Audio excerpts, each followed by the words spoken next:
Wow, I certainly love to play video games. On July 10th, 2012, the Game Grumps YouTube channel was launched. And then, 8 days later, on the 19th, they uploaded their first couple of videos ever, introducing the channel and playing Kirby Superstar. Welcome to the first episode of Game Grumps. The Game Grumps was originally just a Let's Play channel and nothing more, consisting of popular YouTubers Egoraptor and JonTron. And over the next decade, the channel pulled well over 5 million subscribers, watching their 8,000 plus videos that over time featured new people, new topics, and plenty of new types of content.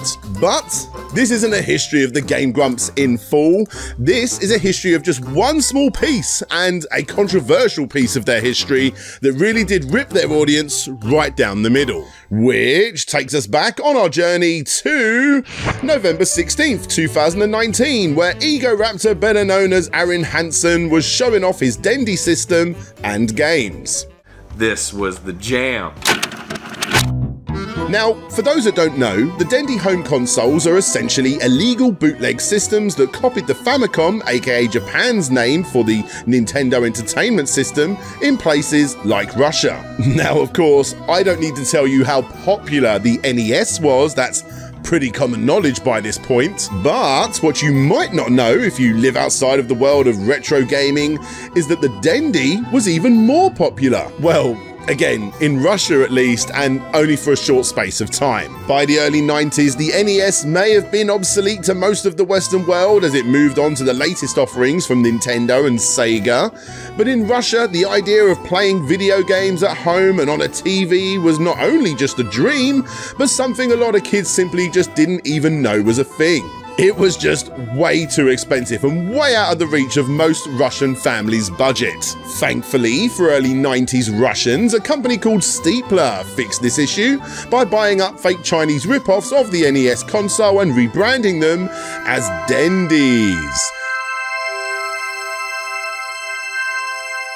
Better known nowadays as a Famicom clone system. Get it? The Dendy ended up being so popular, costing roughly $40 in today's money, that at its height, it was shifting 4,000 units a day and becoming one of the most desirable pieces of electronic hardware for families behind essentials like the fridge and the TV. But that was back then, and this is now. Of course, the real draw with systems like the Dendy is the fact that they didn't just pirate the hardware, they pirated the software too. And for comedy-based retro enthusiasts like old Arin here, discovering what games have been ripped apart and what games have been filled with obviously unofficial copyright-infringing sprites and artwork is all part of this obscure video game history's charm. And it makes for a good old slice of YouTube content too. And that's exactly what he was doing right here. Testing these games out in front of an audience, and then collectively we can all laugh at what the Russians were playing in the 90s and the noughties. The problem was that he was playing these games on a Retron 5, for all intents and purposes a new age Famicom system, and therefore the majority of the games just didn't work correctly or at all, including one cartridge that caught the eyes of many that featured a small amount of untranslated Russian text on a cartridge with no label. Here we go. It is a Russian cartridge, and I don't know what that says because I don't speak Russian, but to me it looks like Yetkne, Appy 3ber, Niplibler, Hipler, and then in parentheses it says Nep Bibble in. But the interesting part of this is that when he loaded up that game, all you could see was a screen that looked like it was looking for an internet connection. Something the Famicom, NES or Dendy, whatever you want to call it, simply just didn't support. Actually... yeah. Okay, you could go online with the Famicom in Japan to do your online banking, check your stocks and place horse riding bets, but you couldn't go online and play video games. So yes, thank you very much, comment section. Anyway, just over a week later, they took another stab at playing these games in another upload with better results, as this time they used the original hardware. Lots of laughing at the terrible bootleg style games continued, and of course, they tried the blank cart with the random Russian writing on again and got the same error message with that picture of the Dendy mascot looking for a phone line.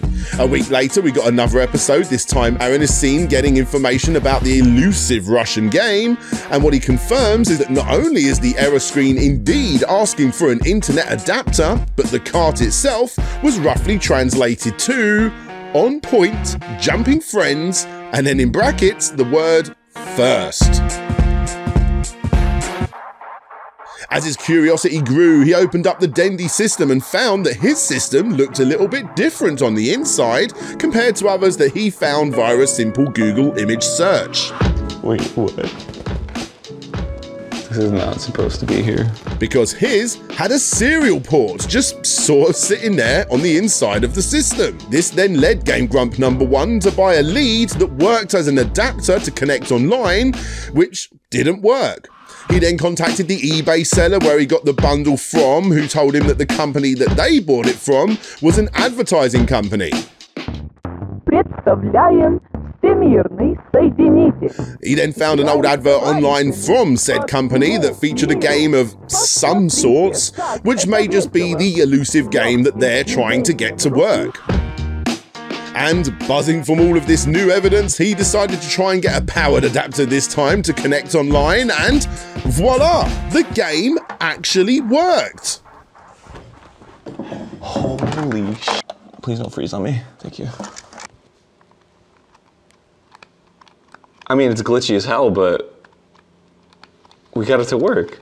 The only problem now is that he's supposedly in a lobby for a game that's trying to connect to a server that no longer exists, and if this is the only cartridge out there, he's not going to be able to play this game with anyone. This resulted in the dumping of the game to a ROM so that he could dissect it even more, and what they discovered is that this wasn't just an early prototype to online NES or Dendy game, but this just may be the first ever Battle Royale game, possibly from 1987. And as you can imagine, the comment section absolutely blew up. What the frick, this is amazing. OMG, this is so cool. This is the coolest thing I've ever seen in my life. Aaron Hoover has reopened the Dendy Book of Life. If he gets it working, I'd like to see the code. You actually have a lost beta. This is the coolest find ever. To think this piece of history could have been lost if someone threw out the janky cartridge. It belongs in a museum. It's incredible to me that Arin accidentally stumbled upon this Dendy. It seems to me that it is a prototype, so how many Dendys like this are there? How many copies of this game were ever made?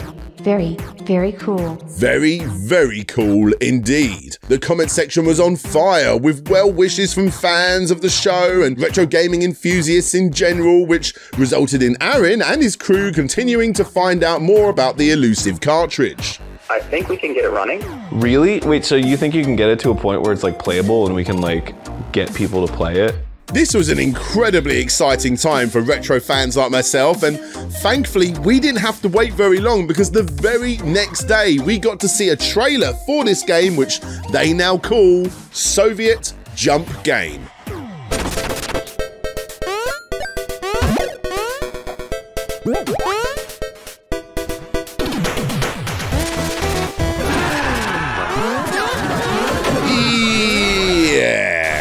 This isn't being played on a Dendy. No siree, Bob. NES systems seriously struggled to have this many characters, or sprites if you will, on the screen at once.